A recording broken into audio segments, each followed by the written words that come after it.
Good morning. I'm interested when it's out there. That's what they do, Zach.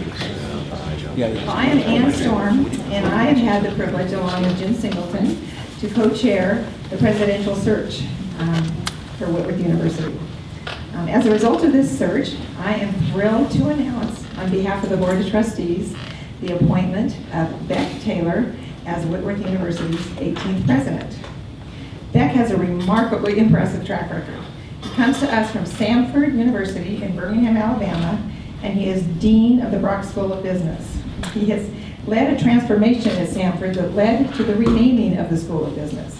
He's also established 8 new academic programs, including a nationally recognized entrepreneurial school, and he's also expanded the connection between the business school and the business community. So, as we all know, this is a great time of momentum for Whitworth. So going forward, because of this and other reasons that Jim's going to speak to, we think he is the perfect person to lead Whitworth as its next president. So now I'd like to introduce my co-chair, Jim Singleton, and a fellow trustee. Thank you, Ann. On this search process at Whitworth, we were looking for a number of things in our next president, and we were looking for somebody above all else who could get and love and embrace what Whitworth's mission is all about. And there are not a lot of folks who can naturally understand just who we are and how that mission is expressed. And in Beck A, we feel like we have found one of those rare souls who is going to get it, love it, and transmit it from this place outward. We were looking also for a serious scholar, somebody with a deep commitment to exploring the world of ideas with courage and with a deep Christian conviction, which is part of our mission. And we call that here a grand paradox because it's sometimes complicated to hold both of those together and in tension. And again, with Beck's Christian commitment and his deep commitment to ideas, we think we found just the right person to continue to express that in the ways that Whitworth and Bill Robinson and a faculty have been expressing that for quite some time. We also wanted somebody who was going to love students and love campus life and community life and nurture this broader Whitworth community. We found that too.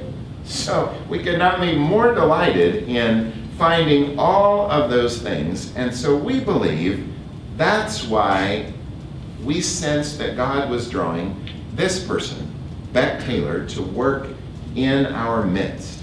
And so I'd like to invite Michael Harry, the president of our student body, to come up and describe his view. Well, thanks, Jim. My name is Michael Harry. I'm the student body president for this year, and I was given the awesome honor to serve on the search committee. And right away, the interpersonal gifts that we saw in Beck, he came in the room and just kind of lit up the room. There's an energy, there's a passion, and I just saw that as a perfect fit in a president to come in and be embraced by this community. He met with students already. They're throwing around some nicknames as part of their support. Part of them are B-Tay, but that was not that original, so they take his initials B-A-T and turn it into Batman. Don't know if that one will fit, but they're already trying to embrace him. So at the end of the day, though, I was impressed and deeply just joy when I saw his vision and leadership for this university. I pictured myself coming back in 10 years being even more proud of this place because of the great changes that are going to happen.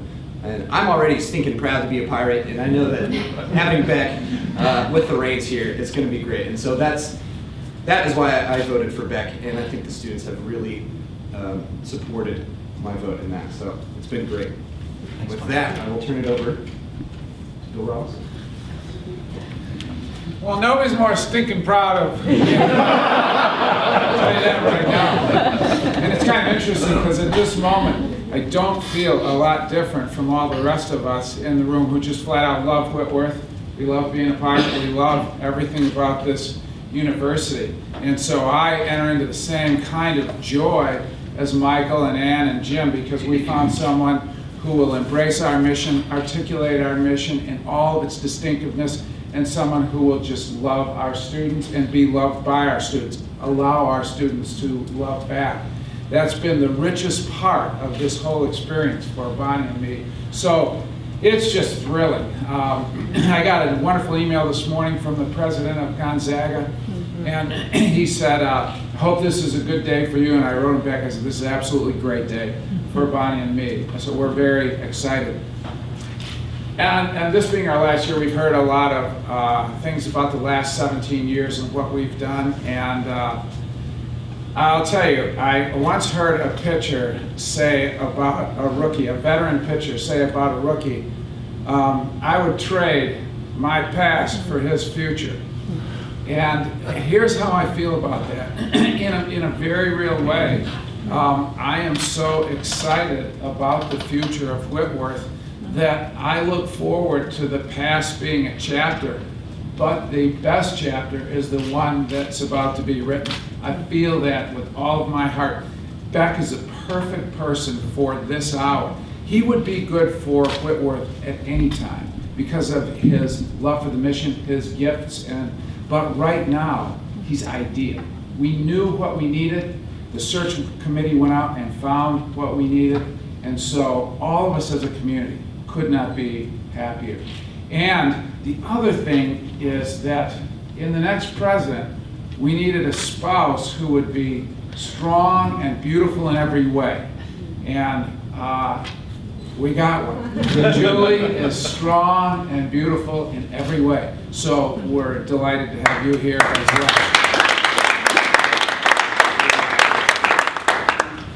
To use a basketball metaphor, it ain't no layup following Bonnie either.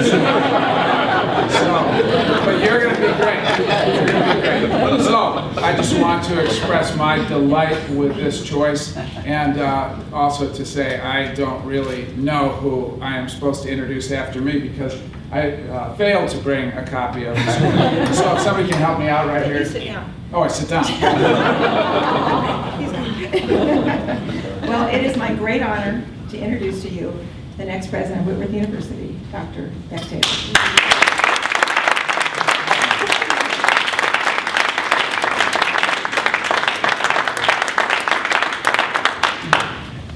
Thank you. Good morning, Whitworth. It is so good to be here. It has just been, we are dizzy with excitement. This week just seems like a blur. Every night, Julie and I have gone to bed just so thankful for the wonderful relationships and identity that he's placed into our lives already through this community. So I just want to thank the Whitworth community, the Greater Spokane community, for the warm welcome that we have received. It's been unbelievable.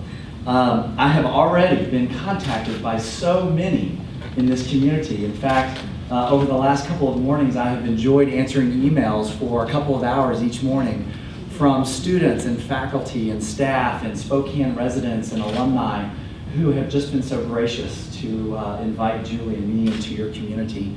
And it's been a lot of fun. Michael, the student emails are amazing. The support that this campus gives its president is so unique. And Bill, that is your legacy, and I appreciate that so much. So I so greatly appreciate the warm support, particularly the students have given me. And it's exactly that warmth, that community, that first caught my attention to look at this opportunity. As I began to talk with the Whitworth Presidential Search Committee, I immediately met a group of people who represented so well the grace and warmth and attraction of this community. And it was through that committee that I was able to see what really makes this community tick. And it was so winsome. Jim Singleton and Ann Storm and Michael Harry and all the other members of the search committee did such a wonderful job of representing the university. I think they deserve a great round of applause.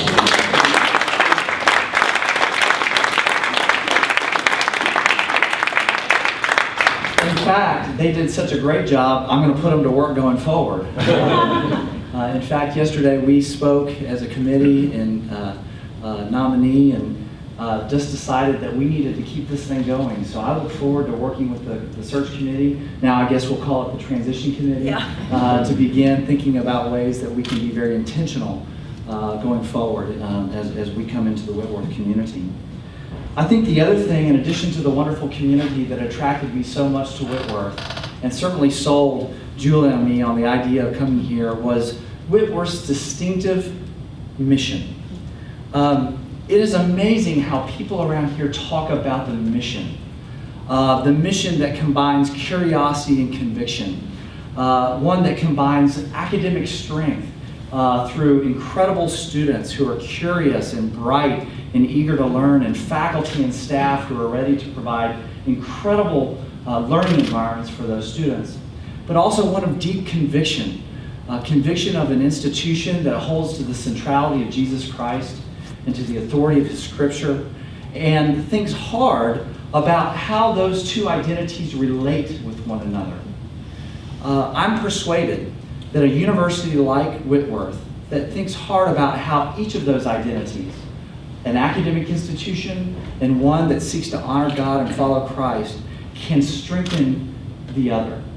And so it is with incredible joy and incredible excitement that I embrace the mission of Whitworth University, and I promise that I will continue the legacy that Bill Robinson has had here at protecting that mission and articulating that mission and drawing our community to remind ourselves of that mission, particularly as that mission creates some tension within our community. So it is the mission that I'm so drawn to. Because Whitworth is in such a wonderful position of strength and security through that mission, we can chart an incredibly bold and exciting future for Whitworth University. And I look forward to working with all of the campus constituencies, students, faculty, staff, alumni, Greater Spokane, Inland Northwest, Northwest, Western, United States, global community to articulate an exciting vision for this university going forward. I can't wait to start talking to students about what they see as the vision for this university. There's no question already, just from spending 3 days on this campus, that it is the students that are the heart and soul of this institution. And I cannot wait to work hand in hand with those students to work hard to create an institution that they're proud of and that will equip them to serve a world in incredible need. I'm looking forward to working with faculty and staff. I've been so blessed over the past few days to meet so many faculty and staff who love this institution and who love its students. And I know that there are some exciting academic programs here and new ones to come. And so I'm very much looking forward to working with faculty and staff. Alumni, I cannot wait to visit with alumni, not only here in the area, but across the country, to hear their stories, to hear how excited they are about the legacy that is Whitworth University, and then to ask for their support, to ask for them to help us to continue that legacy going forward so that Whitworth can continue to be the university that it has been. And then I'm very excited to work with the Spokane community. Whitworth is an incredible resource for Spokane and Washington. And I think our residents know that. But I'm looking forward to charting new ways that Whitworth can serve our community, that our students and faculty and staff can serve that community in important ways. Well, it would be important for me now to end with some thank yous. As I said earlier, I'm deeply indebted to the work and service of the search committee. I'm so grateful for the time and effort, and probably most importantly, the prayer and thoughtfulness that I know the search committee put into this process. I'm also thankful for Tom Williamson, our search consultant at Academic Search, who was a wonderful liaison for me as we were interacting with the search committee. Words cannot express Julie's and my appreciation for Bonnie and Bill. Whitworth knows the wonderful people that Bonnie and Bill Robinson are. But I cannot express to you the warmth, just the tenderness that Bonnie and Bill have treated Julie and me over the last few days. I've shared text messages at all hours of the day with B-Rob, and it's been fun to kind of get a glimpse through his lens of the campus. Julie, I know, is so appreciative of Bonnie's warmth and grace. And so thank you so much to you two for that. I would be remiss if I did not thank my Sanford community. I'm leaving a wonderful institution in Birmingham, Alabama, with wonderful students, faculty, and staff who are dedicated to a mission much like Whitworth's. And we have co-labored together for the last 5 years to accomplish some wonderful, wonderful things in the name of Jesus Christ. And so I love my Sanford community and our Birmingham community, and I will miss that community, and I thank them very much.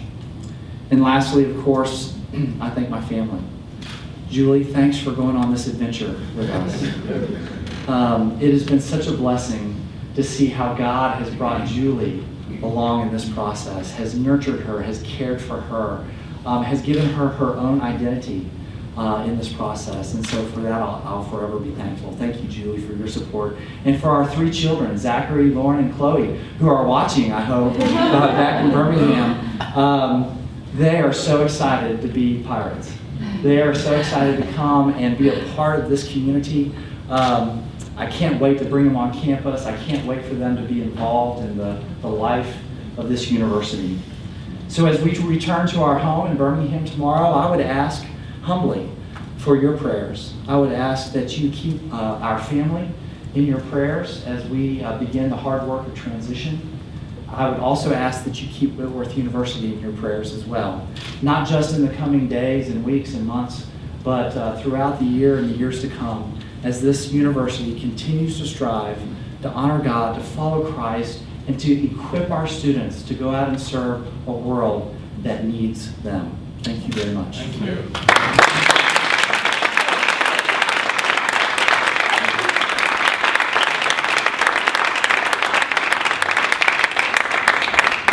Well, I couldn't help but notice that Beck is already looking really good in black and red, and Julie is looking good. So I think it's time for each of you to don a Whitworth hat and be hyped. There you go. Yeah.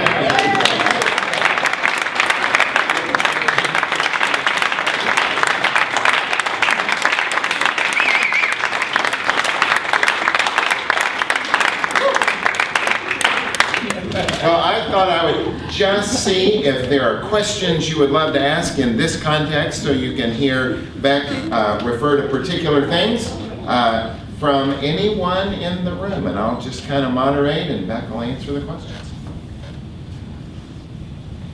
And I'll start asking questions if you don't. There's one way over here. Yes, sir. Dr. Taylor, welcome. Thank you so much. 2 questions maybe. In this economy, what would be your remedy if you could? And number 2 is give us a snapshot of your childhood, where you went to college, the journey up to now. That's great, thank you. Well, I'm a native of Arkadelphia, Arkansas. Both of my parents attended Ouachita Baptist University. But I have grown up really across the country in places like Kentucky and Texas and Florida and Alabama and Massachusetts and now Washington. And so I think I bring a great deal of diversity and a wealth of experience across different cultures in our country. And so so I'm looking forward to getting to know the Washington culture. Wow, and then your question about the economy, I didn't expect that one this morning. I tell you, it goes without saying that our responsibility as a university, I think, is heightened, particularly in times such as this. As we are able to equip our students for service to the world, it's important that we be able to do that in a way that allows them to go out into this downturn in the economy and be able to make a living for themselves, number one, but be able to serve others that are in great need right now. I think most of you know that I do poverty research. That's part of my identity as a scholar. And so obviously in an economy like this, we've got families that are hurting, we have children that are hurting, and poverty is pervasive in our country, and I'm sure it's pervasive in Washington. And so I'm looking forward to adding whatever kind of voice I can to that conversation to help to serve those in great need in this state. Another question. Kyle How Storm. did you come to know the Lord? You mentioned your parents. Is but how did that become yours? Sure. The question was, how did I get to know the Lord? Obviously, through a legacy of Christian family members who poured their life into me as a young child, who made sure that I was attending church and hearing the gospel. And so as a preteen, a 12, 13-year-old, I responded to God's call in my life at Vacation Bible School at a church that I was attending there. And God, since then, has been so gracious to bring me, a sinner, along. And so that is why it is so sweet for me as a Christian to be able to be a part of a community like this one that is so unashamed, so courageous to say the name of the Lord Jesus Christ. And then to be even more courageous to combine that with academics and curiosity and this notion that we can let our disciplines take us where they might. And we don't need to be fearful of that. We can allow our sovereign God to help us to reconcile our discovered truth and revealed truth in such a way that brings honor to Him. And so my identity as a Christian is so central to my understanding of myself as a leader, and certainly as a leader of a Christian university like Whitworth. Great. About another? Yes, way in the back, right? Yeah, I'm aware of a couple things you've done to connect with students. You've got a Twitter feed, and there was something like Donuts with the Dean, I think, back at Stanford. Can you talk about sort of your affection with students? I'm 40 years old. I don't claim that I completely connect to Michael Harry's generation, but I do try, and it's so important, I think, for us to make efforts to reach students where they are. And so I found social media. I found Twitter, for example, to be a wonderful way to communicate with the stakeholders of the university. And I look forward to communicating with alumni and students through social media, just to communicate the wonderful things that are going on and to trumpet the successes of our students. The Whitworth women's tennis team is battling for a Northwest Conference championship today, in fact, and I Twittered them a little bit of support, so I hope they got that this morning. And then, of course, just accessibility with students, the ability to just meet students where they are. And of course, that's the wonderful legacy that Bill leaves me, and the great gift, quite honestly, that he leaves me. And I look forward to interacting with students in any way I can. About another one? How about the Reformed tradition? How do you find yourself coming from more of a Baptist background? In fact, I identify myself much more ecumenically than really any one faith tradition might prescribe. As a youth, I grew up in Baptist as well as Presbyterian churches. As an adult, I have attended Baptist, Congregational, Presbyterian, non-denominational churches. And that's not because I'm a church hopper, by the way. It's simply because we have moved so many times throughout the country. And so we've always tried to find a faith home, a community of faith that was committed to nurturing spiritual growth and spiritual community. And that's taken a lot of different forms. What attracts me to Whitworth is that though it has a very strong and committed relationship with the Presbyterian Church, it commits to being a home to a much broader array of faith traditions. And so I hope that my background, my varied background, will allow me to help to lead an institution that has that as a commitment. Great. Another? All's quiet. By the way, I want to point one person out in the crowd here. Rob Iman, who's the pastor at Whitworth Community, right over here on the corner, Presbyterian. Let me tell you, early on in this process, Julie and I were doing internet, Google research on Whitworth, and we were trying to find out all there was to know about this community, and we noticed that there was a neat little Presbyterian church there on the corner of campus. And so we thought, well, that's right across the street from Hawthorne House. We probably ought to take a look at that and see, kind of what they've got going on. We've got 3 kids, we want to make sure that they could plug in. And so we started doing research, and lo and behold, we realized that Rob Iman is the pastor. Rob was our pastor in West Lafayette, Indiana, when we were at Purdue University, and Rob baptized our son Zach. The Lord is good and gracious. So Rob, thanks for being here today. Wouldn't be anywhere else. Great, great. All right, if there are no more questions, I'll declare this press conference over, and feel free to come up and greet Julie and greet Beck, and we're just grateful for this moment in the life of this university. And I like that vision Bill gave us of the future, and maybe even better years, if that's imaginable, are yet to happen at Whitworth, and God's glory will be unveiled here in greater and greater degree. So we thank you all for coming. Good night.